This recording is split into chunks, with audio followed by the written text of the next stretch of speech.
I saw a fool idiot on TV talking about the Lakers save the NBA. Save the NBA? Yeah. He's an idiot and a fool, but he know who he is. What's his name, Shaq?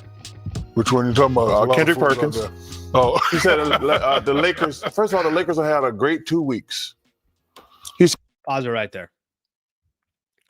I think one thing that hurts Barkley's arguments is Barkley needs to just, and I know he's going to try to say this and everything else, they have not had a good 2 weeks. They've won 20 of their last 24 games. Guys, you only play 82 games a year. Over 30% of the season is what we're talking about as far as the sample size goes. They're number 2 in the Western Conference. They've beat a lot of really, really good teams in the process. Barkley can say, guys, I'm still not sold on the Lakers. I think there's going to be problems with size. I think that, eventually teams are going to figure them out. There's better teams in the Western Conference. He can make that argument and say that this has been a phenomenal run. But you can't disparage the run that the Lakers have been on. You don't win 20 or 24 games and you're not a good team in the league. It just doesn't happen. And oh, by the way, they got Luka and LeBron. There's other reasons why the Lakers are winning. But you got 2 bona fide superstars that are on your team. So there's a good chance that this is not a really good month and a half. Let me look at this here real quick, because he said that they've had a good 2 weeks. And listen, this is the part that kind of gets a little frustrating with Charles Barkley, because Barkley, he's going to make some points that I agree with, but he also makes points that I really disagree with. Let me look at the schedule here of when basically the Lakers started this incredible run. Okay. They had a game right after the fires, and it was January 15th against Miami.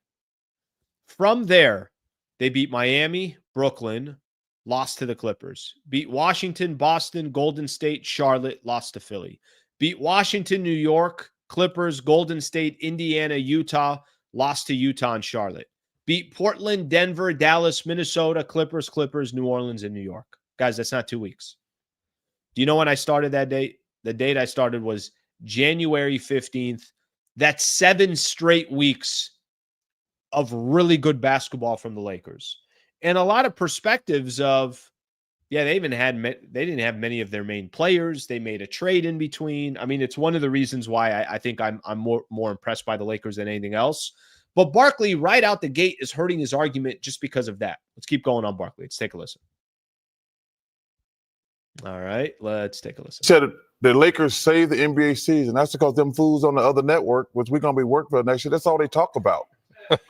Let me tell y'all something. Tell me something. And first of all, I want all the smoke. I don't whistle when I walk by the graveyard or anything like that.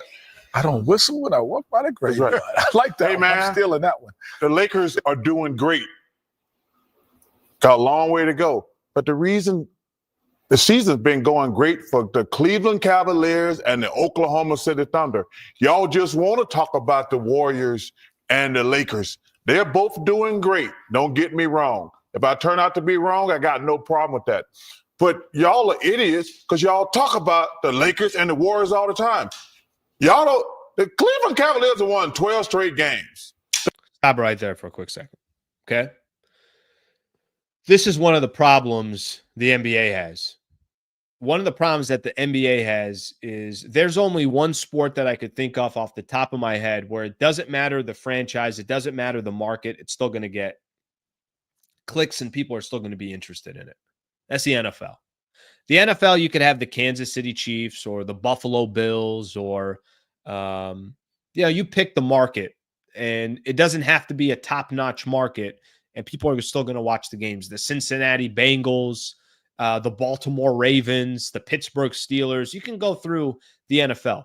There's very, very, very few leagues that don't have to depend on the top markets or the top franchises. The NBA is not one of them.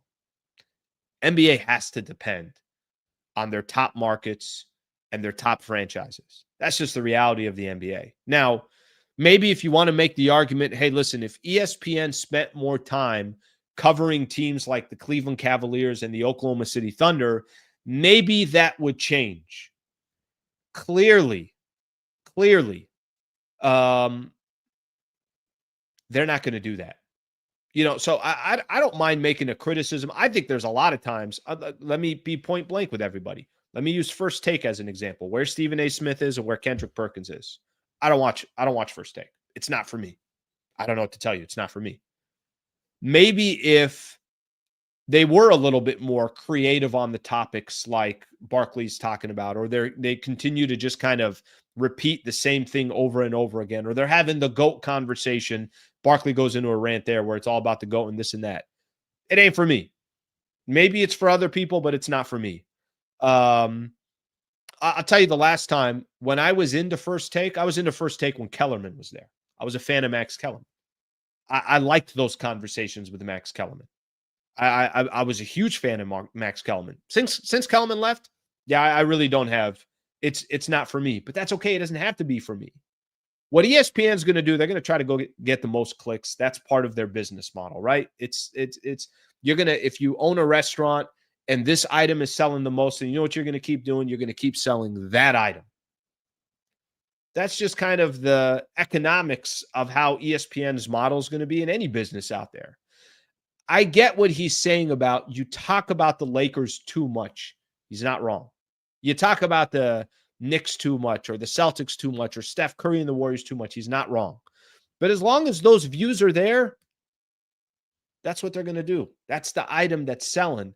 That's the item that when people come to the restaurant, they want that sandwich, and they're going to keep selling that sandwich. And they're going to keep pushing for that sandwich.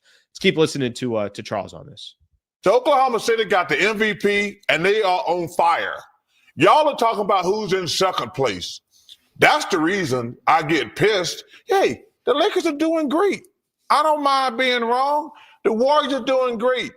But that's because you fools on other networks, which we're going to become fools next year. We've been working on that network. But Oklahoma City and the Cavs been balling for 6 months. Y'all talking about teams that had two great weeks. Time out. I get what you're saying. You went at the whole network. They talk about the same whole stuff. industry. Whole industry. They talk about the same stuff every single day. I would have to, but there's. All right, let's stop it here for a quick second. Okay. This is the portion of, you also got to love Barkley for this. Charles Barkley is about to start working for ESPN because of this agreement that they have. TNT is still going to produce the show and everything else, but it's going to be on ESPN starting next year. Barkley is shooting shots at that network as if he has already worked for them for 10 years and doesn't like them or will never work for them. No, Charles Barkley is about to start working for ESPN next year. And look at the shots being fired. Kendrick Perkins, cool. Let me take a shot at him. The entire network, let me go ahead and take a shot at them. That's why you also love Charles Barkley. It's because if he's got something on his mind, he's going to say it. Whether you agree or you disagree with Charles Barkley, like what'd he say? I'm whistling in a cemetery. I don't even know what the hell that means. But that's part of the reason why. Like I know a lot of Laker fans, they're not crazy about Charles Barkley because they feel like he's constantly disrespecting the Lakers. By the way, remember that rant that he had, and he said that JJ Redick is a dead man walking, and if you're going to come at the king, you better get him. And he went on that he's going to be just like Darvin Ham and Frank Vogel, and the Lakers front office doesn't know what they're doing and all that stuff. Listen, there was some truth to that at that time. I didn't know what JJ Redick was going to be in the league. Did you guys know what JJ Redick was going to be in the league? And if anybody here is going to sit here and tell me they thought JJ Redick was going to be a great coach, you're bullshitting yourself. You don't have any data to think he was going to be a great coach. I think with that in mind, I'll just say this clip is a perfect example of why I love listening to Charles Barkley. And there's also plenty of times that it's very frustrating listening to Charles Barkley. But Barkley went at everybody. He didn't mix his words or anything like that.